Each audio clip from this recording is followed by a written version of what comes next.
Hi, my name is Jeanette, and this is a little tutorial video to help those of you who are very new to leading the congregational hymns in an LDS sacrament meeting. So if you are the ward music leader and you need some basic instructions on how to conduct the hymns, this is for you. You are going to either need a standard hymnal like this, or you can look up these hymns on the hymn app on your phone, or you can go to churchofjesuschrist.org and get into the hymnal there. So we're going to start with hymn number 106, which is Godspeed the Right. I've got my husband here on the piano, and he's going to play for us. So let's talk a little bit about your hand position before the music even starts. You want to make sure that you don't bend your wrist when you are leading music. And the reason why is if you're conducting music and you've flicked your wrist, people don't always know, is this beat one? Is this beat two? The flicking of the wrist confuses where the beat could be, so you want to keep this straight. For Godspeed the Right, we are in a 2-beat pattern. And the way you know that is because right here at the beginning of the song in the upper left-hand corner, you've got the meter marking or the tempo, and it says 2-2. Don't ever worry about the bottom number. You as the conductor just need to know what the top number is. And since this is in 2-2, we're going to do a 2-beat pattern. So a 2-beat pattern looks like this. You're going to go, looks like the capital letter J. You're going to go down and back up again. So again, you want to try not to bend your wrist when you do it. You also want to make sure that you can, that your audience can always see your hand. So if you're conducting down here by your hip, they're not going to be able to see you, and they're not going to know how to follow your beat pattern. When you're doing the 2-beat pattern that's like a capital letter J, you want to make sure each beat gets a little ictus at the end of it so that people are very clear where your beat is. So beat 1 has a little flick at the end, beat 2 at the top has a little flick at the top. That's what your ictus is just a little flick, a little bounce, so it cleans it up and people know exactly what you're doing. You want to make sure that you lead with your hand, usually starting right around the top of your head, and I don't really go lower than the middle of my chest. If you go any lower than that, people can't see your hands. So I'm going to look over at now traditionally in an LDS sacrament meeting, you're going to look over at your accompanist, and he or she is going to start playing whenever you give them a little smile, and they're going to start playing. Let me show you really quick what they're going to start playing. In your hymn book, there's these brackets. And you can see on this guy, there's a little bracket here to here. So now to heaven our prayer, ascending, Godspeed the Right. And then there's more brackets at the very, very bottom. Godspeed the Right, Godspeed the Right. That's what your accompanist should be playing as the intro. And then you come in and you lead the congregation in singing after that. So I'm going to look over at my accompanist. I'm going to smile at him.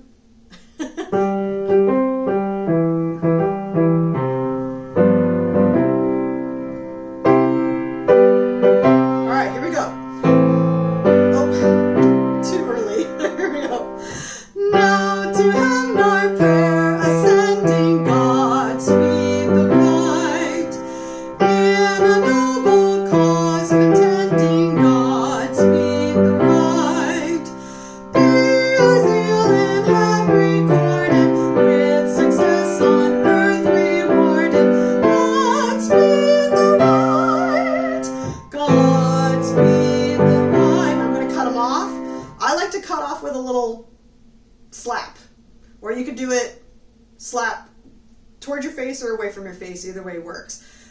Technically in between verses, so as we're going from verse 1 into verse 2, there should be just a little pause, especially if the person is on the organ. That gives them a chance to set up and get ready to come in on the second verse. Some organists will change the stops on the organ and change the sound going from verse 1 to 2 and then 2 to 3. So you want to just give them a little pause and then start the next verse. So Jeff, let's start on verse 2 and then we'll flow right into verse 3, okay? All right, so right on verse 2. Here we go. Ready? And be the prayer again repeated, Godspeed the right. Ne'er despairing though defeated, Godspeed the right. Like the great and good in story, if we fail with glory.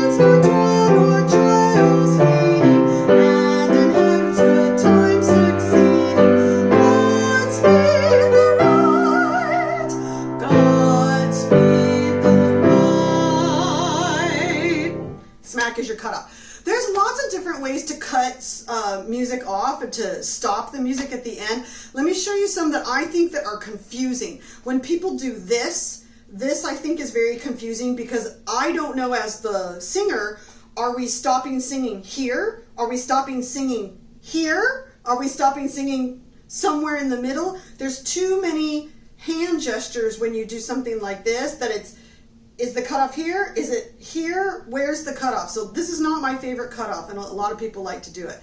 I like the smack. It's pretty clear. Everybody knows you're off. I've also seen people cut off like this, where they put the hand down. That also I think is confusing because I feel like, do you cut off at the top of the line or at the bottom of the line? So the more simplified you can make your hand gestures, so there's one clear hand movement, you're going to communicate better to your audience.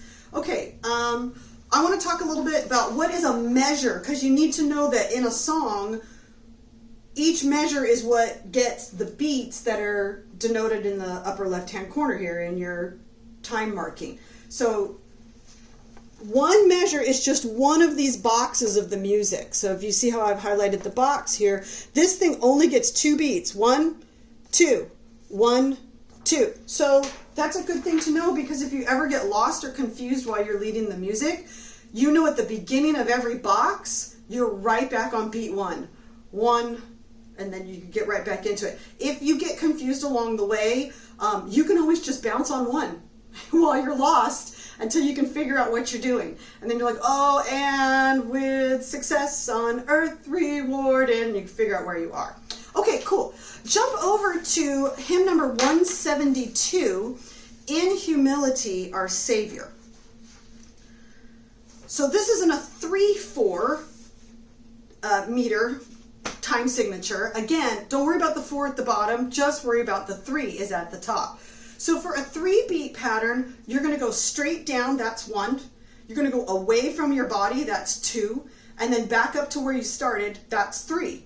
Okay, so I'm going to look over at my accompanist and I'm going to smile at him. And he's going to start it, so go ahead. And you're looking at the brackets at the top of your music. Save. Now he's at the very bottom. On the cross at Calvary. And we're right here. In humility, our Savior, grant thy Spirit, here we pray. It really helps if you look out at the audience as much as you can and make eye contact. Bread and water in thy name this holy day. Let me not forget,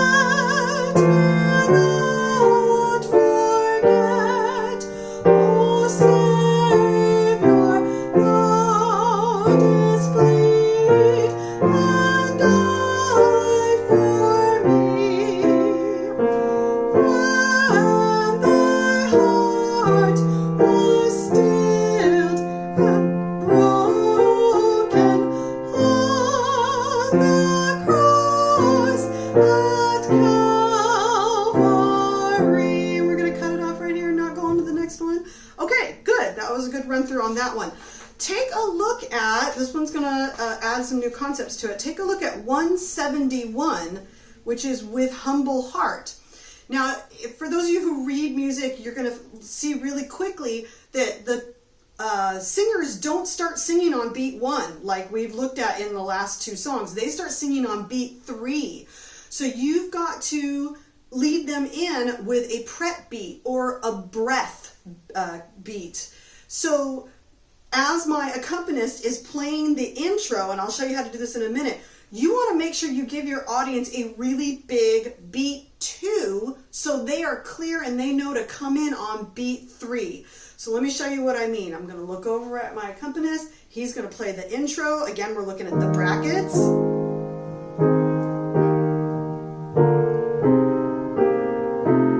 Now we're at the bottom line. 1, 2, 3, 1, 2, 3, 1, 2, 3, 1,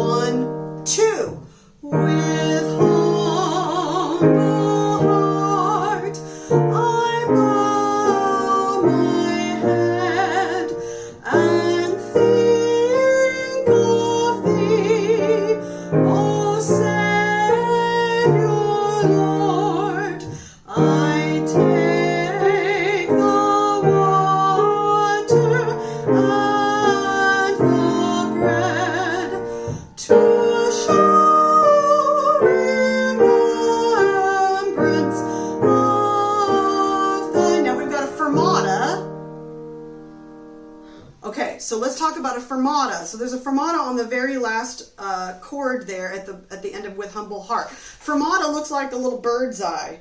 And fermata means to ferment, which means you're going to hold the note out a little bit longer than its regular time says that it should on the paper. I like to conduct a fermata like this. If somebody, can you just do the last line with me, Jeff? To show. So we're going to go, to show remembrance of the... I just stretch my hand out. And then when we're done holding it, then I give the smack. And that's how I like to do a fermata. So long as my hand is moving, the music should still continue. And then you cut it off with the smack. Okay, so there's that one. Look at 298. Now we're moving on to a standard normal 4/4 tempo. Very common. You're going to find this in lots and lots of music. By the way, everything I'm showing you is basic conducting techniques just for leading the sacrament meeting hymns. To conduct a choir really requires a couple more tricks in your bag. So just want to let you know that this is really just for sacrament hymns. Okay, so Home Can Be a Heaven on Earth. The 4-beat pattern looks like this. You're going to go straight down. You're going to go into your heart. And if you're left-handed, absolutely, you're straight down and into your heart. Same direction, okay? Straight down, that's 1, 2, 3, 4. Okay, so again, oh, and another thing I was always taught is you want to conduct with your palm facing the floor. So the karate chop thing is not effective and can also lead to unclear beats and confusion. So I try and stick with the palm straight to the floor and of course the wrist not flicking around. So let's go through Home Could Be a Heaven on Earth with that 4-beat pattern one time. So I'm going to smile at my accompanist. Oh, and another thing I want to mention to you guys. Technically in music land, as the director, you are supposed to look at your accompanist and you are supposed to set the tempo. You're supposed to look at them and go, 1, 2, 3, 4. But a lot of time we don't do that in the LDS culture, and I'm not sure why, but I think it's because most of our pianists and our organists are just holding on for dear life, and we're just grateful that they showed up that day and that they're even playing for us that day in sacrament meeting. So I always let my pianist and my accompanist, my organist, set the tempo at what they're comfortable at, but just know that in normal music setting, you as the director, you're supposed to set the tempo and you're supposed to give it to the pianist or the organist. Okay, but I'm just going to smile at him and let him set the tempo.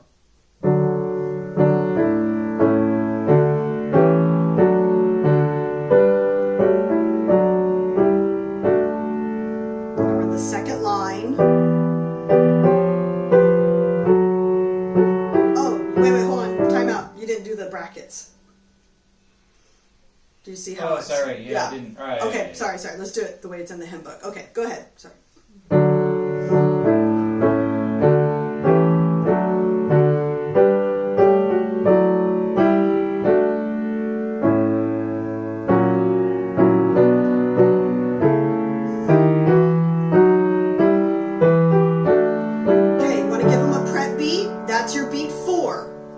Now everybody knows we're singing. Here we go.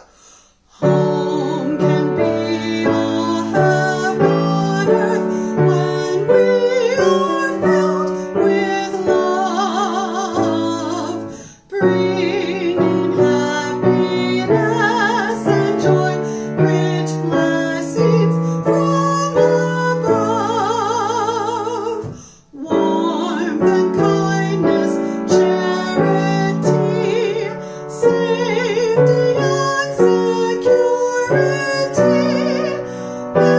making home a part of heaven where we want to be. I come on, little pause, and drawing family here each week will keep love burning bright. Okay, that's good on that one. Jump over to 247. 247 is just a short little hymn, but what I want to practice with you is that funky pickup beat, because the singers don't start singing on beat 1 on this hymn. They start singing on beat 4. which means you've got to give them a prep beat on beat 3. Okay, so I'm going to smile, and if you notice on this one, the brackets, the entire song, because it's so short, is the prelude, or they don't call it the prelude, just the intro. Okay, so I'm going to smile at my pianist, and he's going to play the whole darn thing.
Silent Night, page 204, hymn 204. Silent Night is a 6-beat pattern. There's actually 3 different ways that you can conduct in 6. Some are more complicated than others, but they're all good to know and understand. So let me explain. If the song is super slow and it's in 6, then you might want to do this version where you go 1, 2, 3, 4, 5, 6. 1, 2, 3, 4, 5, 6. That one's marks out every single beat, but when the song is slow and in 6, I might use that one sometime. You can also do the 3-beat pattern twice in a measure of 6. So you make one big triangle, then you make one smaller triangle. 1, 2, 3, 4, 5, 6. Both of them work. If it's in 6 and it's moving a little bit, it's got a little tempo to it, or a speed to it, just beat it in 2. Just 1, 2, 3, 4, 5, 6. 1, 2, 3, 4, 5, 6. There's no reason that you have to make a 6 more complicated than it already is. So I'm going to show you on Silent Night, the first line, I'm going to do the first style. The second line, I'm going to do the second style of conducting. And the third line, I'm going to do the 3rd beat pattern. So Jeff's going to start it off. He's going to play the first 2 measures and the last 2 measures. I'm going to let him set the tempo, because I don't want him to freak out if I set it too fast.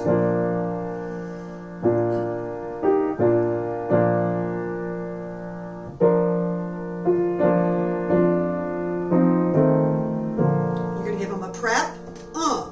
1, 2, 3, 4, 5, 6. 1, 2, 4, 5, 6. All is calm, all is bright. Okay, double the 3s. 1, 2, 3 big. 1, 2, 3 small. 1. Child, holy infant, so tender and mild. Now you just do it in 2.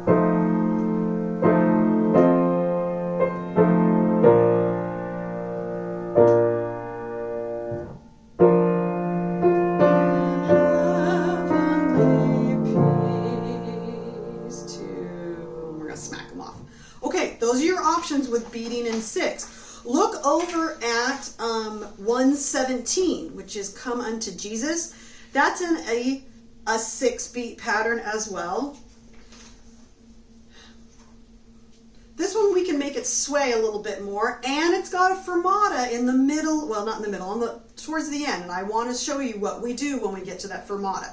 So I'm going to smile at my accompanist. He's just taking the second half of the song out as the intro.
be scared of them. And in a congregation setting in the middle of sacrament meeting, I would never hold out a fermata super duper long. 1-2 extra beats max, and then keep moving. All right, now what do you do if somebody has chosen hymn 30 as one of the sacrament songs for a sacrament meeting? Come Ye Saints. Well, first you want to practice this one. So Come Ye Saints flip-flops between 4 beats and 3 beats, and it's got 2 fermatas? No, just 1 fermata in it. So songs like this are going to take a little preparation. You can go on to churchofjesuschrist.org/music, and you can find all the hymns in there with an audio player. You can practice your hymns, and I highly recommend that you practice leading your hymns before you show up to church on Sunday. So let me show you how we get through Come Ye Saints. Again, if you get lost in a funky hymn like this, just keep bouncing on one until you figure out where you are. All right.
Conduct with 2 hands. I usually only conduct with 2 hands if it's a big meeting like stake conference and there's people packed all the way to the very back of the room, and then I just mirror image my hands against each other, and that way everybody can hopefully see me.